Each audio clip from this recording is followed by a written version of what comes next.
안녕하세요, 여러분. 오늘도 이렇게 찾아주셔서 감사합니다.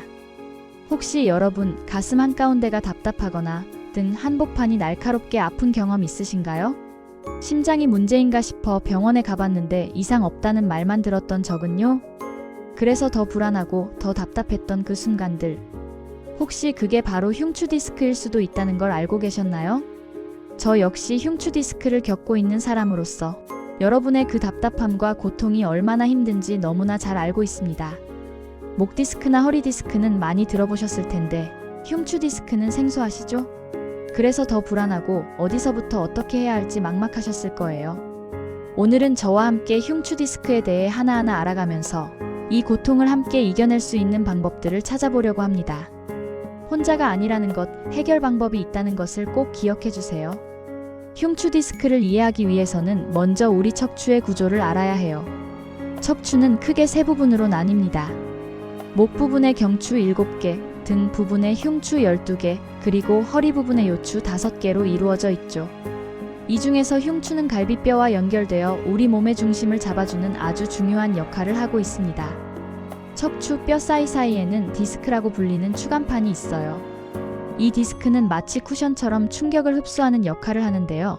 흉추 디스크는 바로 이 등 부분의 디스크가 튀어나오거나 손상되어 신경을 누르면서 발생하는 질환입니다. 그런데 여기서 중요한 점이 있어요. 흉추 디스크는 목 디스크나 허리 디스크에 비해 훨씬 드물게 발생합니다. 전체 디스크 질환 중에서 약 1% 미만만이 흉추 부위에서 발생하거든요. 왜 그럴까요? 흉추는 갈비뼈와 연결되어 있어서 상대적으로 안정적인 구조를 가지고 있기 때문입니다. 목이나 허리처럼 많이 움직이지 않고 갈비뼈가 일종의 보호막 역할을 해주는 거죠. 하지만 드물다고 해서 가볍게 봐서는 안 됩니다. 오히려 흉추 디스크는 진단이 어렵고 증상도 다양해서 환자들이 더 힘들어하는 경우가 많아요. 제 경험을 말씀드리자면 처음에는 가슴 통증 때문에 심장 질환을 의심했습니다. 응급실에도 가보고 내과에서 온갖 검사를 다 받았죠. 그런데 아무 이상이 없다는 거예요. 그 불안감과 답답함이란 지금도 생생합니다. 흉추 디스크가 발생하는 원인은 다양합니다. 가장 흔한 것은 노화에 따른 퇴행성 변화예요. 나이가 들면서 디스크의 수분이 줄어들고 탄력성이 떨어지면서 손상되기 쉬워지는 거죠. 하지만 젊다고 안심할 수는 없습니다. 장시간 앉아서 일하는 직장인, 스마트폰이나 컴퓨터를 많이 사용하는 젊은 층, 무거운 물건을 자주 드는 직업을 가진 분들, 교통사고나 넘어지는 등의 외상을 겪은 분들도 흉추 디스크가 발생할 수 있거든요. 한 연구에 따르면 고개를 15도만 숙여도 목과 등에 가해지는 하중이 12kg이나 증가한다고 해요. 60도를 숙이면 무려 27kg의 무게가 척추에 실리는 거죠. 흉추 디스크의 증상은 정말 다양합니다. 가장 흔한 것은 등 한가운데의 통증이에요. 날카롭게 찌르는 듯한 통증이 갑자기 찾아오거나 무언가 묵직하게 짓누르는 듯한 통증이 지속되기도 하죠. 가슴 쪽으로 통증이 퍼져나가는 경우도 많아서 처음에는 심장이나 폐 질환으로 오해하기 쉽습니다. 실제로 많은 환자분들이 내과, 심장내과를 먼저 찾게 되고 여러 번의 검사 끝에야 척추 문제임을 알게 되는 경우가 많아요. 또한 갈비뼈를 따라 띠처럼 통증이 돌아가는 증상도 나타날 수 있습니다. 이를 대상포진으로 착각하는 분들도 계시는데요. 피부에 물집이나 발진이 없다면 흉추 디스크를 의심해 봐야 합니다. 심한 경우에는 다리에 힘이 빠지거나 감각이 둔해지는 증상, 심지어 배뇨나 배변 장애까지 나타날 수 있어요. 이런 증상이 나타난다면 즉시 병원을 찾으셔야 합니다. 흉추 디스크, 이제 조금 이해가 되시나요? 드물지만 결코 가볍지 않은 질환입니다. 하지만 정확히 알고 대처한다면 충분히 관리하고 극복할 수 있는 질환이기도 해요. 흉추 디스크의 가장 큰 어려움은 바로 진단입니다. 증상이 다양하고 다른 질환과 혼동되기 쉬워서 정확한 진단까지 시간이 오래 걸리는 경우가 많아요. 제 경우에도 처음 증상이 나타난 후 정확한 진단을 받기까지 거의 1년이 넘게 걸렸습니다. 그 사이 얼마나 불안했는지 밤에 잠도 제대로 못 잤어요. 먼저 병원에 가면 의사 선생님께서 자세한 문진을 하실 거예요. 언제부터 어떤 증상이 있었는지, 통증의 양상은 어떤지, 어떤 자세에서 더 아픈지 등을 꼼꼼하게 물어보시죠. 이 과정이 정말 중요합니다. 여러분도 병원에 가시기 전에 자신의 증상을 메모해 두시면 좋아요. 언제 어떤 상황에서 통증이 시작됐는지, 어느 부위가 얼마나 아픈지, 10점 만점에 몇 점 정도인지 등을 기록해 두시면 진단에 큰 도움이 됩니다. 문진 후에는 신체 검사가 이어집니다. 의사 선생님께서 등을 눌러보면서 어느 부위에서 통증이 느껴지는지 확인하시고 척추의 움직임 범위도 체크하시죠. 신경학적 검사도 중요한데요. 팔다리의 힘이나 감각, 반사신경 등을 확인해서 신경 손상의 정도를 파악합니다. 하지만 가장 중요한 것은 역시 영상 검사입니다. 엑스레이, CT, MRI 같은 검사들을 통해 척추와 디스크의 상태를 직접 눈으로 확인할 수 있거든요. 특히 MRI는 디스크의 손상 정도, 신경 압박 여부를 가장 정확하게 보여주는 검사예요. 조영제를 사용하지 않아도 연부 조직을 선명하게 볼 수 있고 방사선 노출도 없어서 안전합니다. 그런데 여기서 한 가지 알아두셔야 할 점이 있어요. MRI 상에서 디스크 돌출이 보인다고 해서 모두 치료가 필요한 것은 아니라는 거예요. 실제로 증상이 없는 사람들의 MRI를 찍어보면 상당수에서 디스크 돌출이나 퇴행성 변화가 발견된다고 합니다. 중요한 것은 영상 소견과 실제 증상이 일치하는가 하는 점이죠. 그래서 경험 많은 전문의의 정확한 판독이 무엇보다 중요합니다. 흉추 디스크를 진단할 때 가장 주의해야 할 것은 다른 질환과의 감별입니다. 앞서 말씀드렸듯이 흉추 디스크는 증상이 다양해서 여러 질환으로 오인될 수 있거든요. 가슴 통증이 있으면 협심증이나 심근경색 같은 심장 질환을 먼저 의심하게 되고, 갈비뼈를 따라 통증이 있으면 대상포진이나 늑간신경통을 생각하게 됩니다. 호흡할 때 통증이 심하면 폐렴이나 흉막염을 의심할 수도 있죠. 진단 과정에서 또 하나 중요한 것은 다른 척추 부위와의 연관성을 파악하는 거예요. 흉추 디스크가 있는 분들 중에는 목 디스크나 허리 디스크도 함께 가지고 계신 경우가 많거든요. 척추는 하나로 연결되어 있어서 한 부위에 문제가 생기면 다른 부위에도 영향을 미치기 때문입니다. 그래서 흉추만 검사하는 것이 아니라 경추와 요추까지 함께 살펴보는 것이 좋습니다. 진단이 확정되면 그때부터는 치료 계획을 세우게 됩니다. 흉추 디스크의 치료는 크게 보존적 치료와 수술적 치료로 나뉘는데요. 대부분의 경우 수술 없이 보존적 치료만으로도 충분히 좋아질 수 있습니다. 한 연구에 따르면 흉추 디스크 환자의 약 80에서 90%가 비수술 치료로 증상이 호전된다고 해요. 보존적 치료에는 약물 치료, 물리치료, 주사치료, 운동치료 등이 있습니다. 급성기에는 충분한 휴식과 함께 소염진 통제를 복용해서 염증과 통증을 줄이는 것이 우선입니다. 그리고 통증이 어느 정도 가라앉으면 물리치료와 운동치료를 병행하면서 등 근육을 강화하고 척추의 안정성을 높이는 거죠. 주사치료도 효과적인 방법 중 하나예요. 신경 주변에 직접 약물을 주입해서 염증을 빠르게 가라앉히고 통증을 완화시킬 수 있습니다. 특히 신경차단술이나 경막외 주사 같은 시술은 통증이 심한 환자분들에게 큰 도움이 됩니다. 하지만 이런 보존적 치료를 6개월 이상 시행했는데도 증상이 호전되지 않거나 신경 손상으로 인한 마비 증상이 나타나거나 배뇨, 배변 장애 같은 심각한 증상이 있다면 수술을 고려해야 합니다. 수술이라고 하면 무섭게 느껴지실 텐데요. 요즘은 최소 침습 수술 기법이 많이 발달해서 회복도 빠르고 합병증도 적어졌습니다. 진단은 치료의 첫걸음입니다. 정확한 진단이 있어야 올바른 치료 계획을 세울 수 있고, 그래야 빠른 회복을 기대할 수 있어요. 만약 여러분이 등 통증이나 가슴 통증으로 고생하고 계시다면 혹시 흉추 디스크는 아닌지 한 번쯤 의심해 보시고 척추 전문의를 찾아가 보시기를 권해드립니다. 흉추 디스크 진단을 받고 나면 가장 궁금한 것이 바로 일상생활을 어떻게 해야 하는가 하는 점이에요.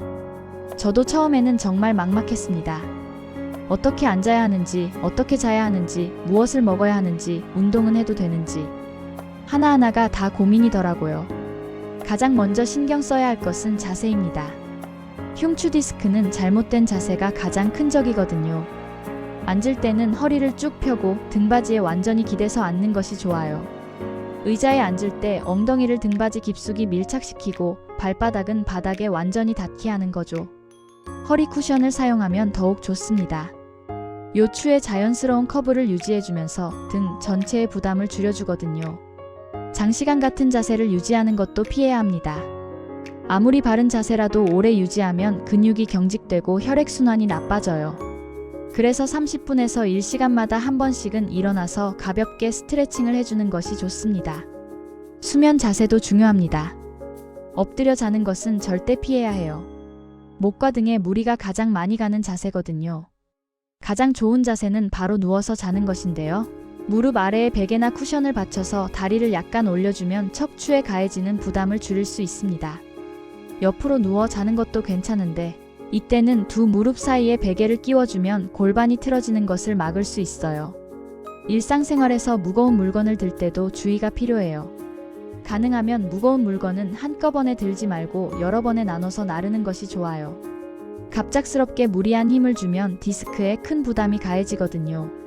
운동도 빼놓을 수 없습니다. 급성기를 지나서 어느 정도 통증이 가라앉으면 규칙적인 운동을 통해 등 근육을 강화하는 것이 재발 방지에 아주 중요해요. 추천하는 운동으로는 수영, 걷기, 요가, 필라테스 등이 있어요. 수영은 물의 부력 때문에 척추에 부담을 주지 않으면서도 전신 근육을 고루 사용할 수 있어서 아주 좋습니다. 특히 배영이나 자유형이 흉추에 무리를 덜 주는 영법이에요. 걷기는 가장 간단하면서도 효과적인 운동이죠.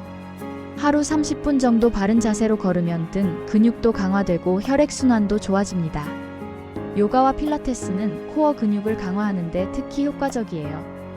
코어 근육은 척추를 지탱하는 근육들인데 이 근육들이 튼튼해지면 척추가 안정되고 디스크에 가해지는 부담도 줄어듭니다. 다만 너무 격렬한 동작이나 과도하게 몸을 비트는 동작은 피하고 천천히 부드럽게 움직이는 것이 중요해요. 반대로 피해야 할 운동도 있습니다. 농구나 배구처럼 점프를 많이 하는 운동, 골프처럼 몸을 비트는 동작이 많은 운동, 헬스장에서 무거운 바벨이나 덤벨을 드는 운동 등은 흉추 디스크에 좋지 않아요. 이런 운동들은 척추에 순간적으로 큰 충격을 주거나 비틀림 스트레스를 가하기 때문에 디스크 손상을 악화시킬 수 있습니다. 식습관도 신경 써야 합니다. 뼈와 근육 건강에 필요한 칼슘, 비타민 D, 단백질을 충분히 섭취하는 것이 좋습니다. 단백질은 근육을 만드는 재료이니 닭가슴살, 생선, 달걀, 두부, 콩 같은 식품을 충분히 먹어야 합니다. 반대로 염증을 악화시킬 수 있는 음식은 피하는 것이 좋아요. 설탕이 많이 들어간 음식, 튀긴 음식, 가공식품 등은 몸에 염증 반응을 일으킬 수 있거든요. 술과 담배는 말할 것도 없고요. 특히 흡연은 디스크의 퇴행을 촉진시키고 혈액순환을 방해해서 회복을 더디게 만듭니다. 흉추 디스크 치료는 크게 보존적 치료와 수술적 치료로 나뉩니다. 다행히도 대부분의 환자는 수술 없이 보존적 치료만으로 좋아질 수 있어요. 신경외과 전문의들의 말에 따르면 디스크는 생각보다 자연 치유가 잘 되는 질환이라고 합니다. 실제로 4주에서 6주 정도의 적절한 치료를 받으면 80에서 90%의 환자가 호전된다는 연구 결과도 있어요. 보존적 치료의 첫 단계는 약물 치료입니다. 급성기에는 염증과 통증을 줄이는 것이 가장 중요해요. 비스테로이드성 소염진통제, 근육이완제, 신경통 치료제 등을 의사 선생님의 처방에 따라 복용하게 됩니다. 이런 약물들은 단순히 통증을 가리는 것이 아니라 실제로 염증을 줄여서 디스크 주변의 부기를 가라앉히고 신경 압박을 완화시켜주는 역할을 합니다. 물리치료도 아주 효과적이에요. 온열치료, 냉찜질, 전기치료, 초음파 치료 등 다양한 방법이 있습니다. 온열치료는 혈액순환을 촉진시키고 근육을 이완시켜주고 냉찜질은 급성 염증을 가라앉히는 데 도움이 됩니다. 전기치료는 근육의 긴장을 풀어주고 통증 신호를 차단하는 효과가 있어요. 초음파 치료는 깊은 곳까지 열을 전달해서 조직의 회복을 돕습니다. 도수치료도 많은 분들이 받고 계시죠. 전문 치료사가 손으로 직접 근육과 관절을 풀어주는 치료인데요. 굳어진 근육을 이완시키고 척추의 정렬을 바로잡는 데 효과적입니다. 다만 도수치료는 치료사의 실력에 따라 효과가 크게 달라지니 경험이 풍부하고 자격을 갖춘 전문가에게 받는 것이 중요해요. 주사치료는 통증이 심하거나 다른 치료에 반응이 없을 때 시행합니다. 가장 흔한 것이 신경차 단술인데요. 통증을 일으키는 신경 주변에 직접 약물을 주입해서 염증을 빠르게 가라앉히는 방법이에요. 시술 후 바로 통증이 줄어드는 경우가 많아서 통증으로 힘들어하시는 분들에게 큰 도움이 됩니다. 경막외 스테로이드 주사도 효과적인 치료법입니다. 척추 경막 바깥 공간에 스테로이드와 국소마취제를 주입하는 건데요. 강력한 항염증 효과로 신경 주변의 염증을 줄여줍니다. 다만 스테로이드 주사는 너무 자주 맞으면 부작용이 있을 수 있으니 의사 선생님과 충분히 상의해서 결정하셔야 해요. 재활 운동 치료는 회복 과정에서 빼놓을 수 없는 중요한 부분입니다. 통증이 어느 정도 가라앉으면 물리치료사나 재활의학과 전문의의 지도하에 체계적인 운동 프로그램을 시작하게 돼요. 처음에는 가벼운 스트레칭과 근력 강화 운동부터 시작해서 점차 강도를 높여가는 거죠. 특히 코어 근육 강화가 중요합니다. 코어 근육은 척추를 둘러싸고 지지하는 근육들인데 이 근육들이 튼튼해지면 척추가 안정되고 재발 위험도 줄어들어요. 플랭크, 브릿지, 버드독 같은 운동들이 코어 근육 강화에 효과적입니다. 하지만 이런 보존적 치료를 3개월에서 6개월 정도 충분히 시행했는데도 증상이 호전되지 않거나 신경 손상으로 인한 마비 증상이 나타나거나 배뇨나 배변, 장애 같은 심각한 증상이 있다면 수술을 고려해야 합니다. 수술이라고 하면 많이 두려우시겠지만 요즘은 의학기술이 많이 발달해서 최소침습 수술이 가능해졌어요. 흉추 디스크 수술에는 여러 가지 방법이 있습니다. 가장 전통적인 방법은 후방 접근법인데 등 쪽에서 접근해서 문제가 되는 디스크를 제거하는 거예요. 하지만 흉추는 갈비뼈와 연결되어 있고 중요한 신경들이 지나가는 부위라서 후방 접근만으로는 어려운 경우도 있습니다. 그래서 측방 접근법이나 전방 접근법을 사용하기도 해요. 옆구리나 가슴 쪽에서 접근하는 방법인데 이렇게 하면 디스크에 더 직접적으로 접근할 수 있어서 안전하고 효과적으로 제거할 수 있습니다. 다만 이런 수술은 난이도가 높아서 경험이 풍부한 척추 전문의에게 받는 것이 중요합니다. 최근에는 내시경을 이용한 최소침습 수술도 많이 시행되고 있어요. 작은 절개를 통해 내시경을 넣고 카메라로 보면서 문제가 되는 디스크만 정확하게 제거하는 방법입니다. 절개 부위가 작아서 출혈이 적고 회복도 빠르고 흉터도 작게 남는다는 장점이 있어요. 입원 기간도 짧아서 빠르면 수술 다음날 퇴원할 수도 있습니다. 수술 후에는 재활이 정말 중요합니다. 수술이 성공적으로 끝났다고 해서 모든 것이 끝난 게 아니에요. 오히려 수술 후 재활을 얼마나 열심히 하느냐에 따라 최종 결과가 크게 달라집니다. 처음에는 가벼운 걷기부터 시작해서 점차 운동 강도를 높여가면서 근육을 강화하고 척추의 안정성을 높여야 해요. 수술 후 3개월에서 6개월 정도면 대부분 일상생활로 복귀할 수 있습니다. 하지만 완전히 회복되기까지는 1년 정도 걸릴 수 있으니 조급해하지 말고 천천히 꾸준히 재활에 임하는 것이 중요해요. 수술 후에도 바른 자세를 유지하고 규칙적으로 운동하고 정기적으로 병원에 가서 검진을 받는 것을 잊지 마세요. 스트레스 관리도 빼놓을 수 없어요. 스트레스를 받으면 우리 몸의 근육이 긴장하고 경직됩니다. 특히 어깨와 등 근육이 뭉치면서 통증이 생기고 이것이 척추에도 영향을 미치죠. 자신만의 스트레스 해소법을 찾으세요. 명상, 요가, 취미활동, 친구와의 대화 등 무엇이든 좋습니다. 마음이 편안해지면 몸도 편안해집니다. 충분한 수면도 필수예요. 잠을 자는 동안 우리 몸은 회복되고 재생됩니다. 디스크도 마찬가지예요. 낮 동안 압박을 받았던 디스크가 밤에 수분을 흡수하면서 다시 탄력을 회복합니다. 그래서 하루 7에서 8시간의 충분한 수면이 중요한 거예요. 수면의 질도 신경 써야 하는데 편안한 침구를 사용하고 자기 전에는 스마트폰이나 컴퓨터를 보지 않는 것이 좋습니다. 정기적인 검진도 잊지 마세요. 증상이 없더라도 1년에 한 번 정도는 병원에 가서 척추 상태를 체크하는 것이 좋아요. 작은 문제를 조기에 발견하면 쉽게 해결할 수 있지만 방치하면 큰 문제로 발전할 수 있거든요. 특히 흉추 디스크를 한 번 겪은 분들은 재발 위험이 있으니 더욱 신경 써서 관리해야 합니다. 일상생활에서 작은 것들도 신경 써야 해요. 가방을 멜 때는 한쪽으로만 매지 말고 양쪽을 번갈아 가면서 매거나 백팩을 이용하는 것이 좋습니다. 높은 곳에 물건을 꺼낼 때는 의자나 발판을 이용해서 몸을 과도하게 늘리지 않도록 하고 바닥에 물건을 주울 때는 허리를 굽히지 말고 무릎을 구부려서 앉았다 일어나는 동작으로 줍니다. 운전할 때도 주의가 필요해요. 운전석에 앉을 때는 등받이를 너무 뒤로 젖히지 말고 핸들과 페달을 편하게 조작할 수 있는 각도로 맞추세요. 허리 쿠션을 사용하면 더욱 좋고요. 장거리 운전을 할 때는 한 2시간마다 휴게소에 들러서 가볍게 걷고 스트레칭을 하는 것을 잊지 마세요.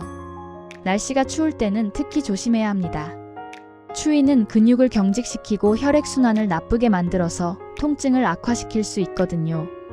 외출할 때는 옷을 충분히 따뜻하게 입고 목과 허리 부위를 특히 잘 보온하세요. 실내에서도 적정 온도를 유지하고 따뜻한 물로 목욕하는 것도 도움이 됩니다. 흡연하시는 분들은 꼭 금연하세요. 담배는 디스크의 퇴행을 촉진시키고 혈액순환을 방해해서 회복을 더디게 만듭니다. 또한 뼈의 밀도를 감소시켜서 골다공증 위험도 높이죠. 금연은 결코 쉽지 않지만 여러분의 척추 건강을 위해 꼭 필요한 선택입니다. 마지막으로 자신의 몸소리에 귀 기울이세요. 작은 통증이나 불편함을 무시하지 마세요. 몸이 보내는 신호를 빨리 알아차리고 대응할수록 큰 문제를 예방할 수 있습니다. 통증이 2주 이상 지속되거나 점점 심해지거나 다리로 퍼지는 방사통이 생기면 바로 병원을 찾으세요. 흉추 디스크는 평생 관리해야 하는 질환일 수 있습니다. 하지만 그것이 여러분의 삶을 제한할 필요는 없어요. 올바른 지식과 꾸준한 관리, 그리고 긍정적인 마음가짐이 있다면 얼마든지 건강하고 활기찬 삶을 살 수 있습니다. 여기까지 저와 함께 흉추 디스크에 대해 알아봤습니다. 긴 시간 동안 집중해서 들어주셔서 정말 감사합니다. 흉추 디스크는 드물지만 결코 가볍지 않은 질환입니다. 하지만 정확히 알고 올바르게 대처하면 충분히 극복할 수 있어요. 저 역시 아직 완전히 좋아진 것은 아니지만 예전보다 훨씬 나아졌고 일상생활도 큰 어려움 없이 하고 있습니다. 여러분도 지금 힘들고 막막하시겠지만 포기하지 마세요. 시간이 걸리더라도 조금씩 나아질 거예요. 바른 자세, 규칙적인 운동, 건강한 생활 습관을 실천하면서 자신의 몸을 사랑하고 돌봐주세요. 이 영상이 여러분께 작은 위로와 도움이 되었기를 바랍니다. 궁금한 점이나 나누고 싶은 경험이 있으시면 댓글로 남겨주세요. 여러분의 이야기를 듣고 싶습니다. 구독과 좋아요, 알림 설정으로 앞으로도 여러분의 건강에 도움이 되는 정보를 함께 나눠요. 편안한 하루 보내시고 항상 건강하세요. 감사합니다.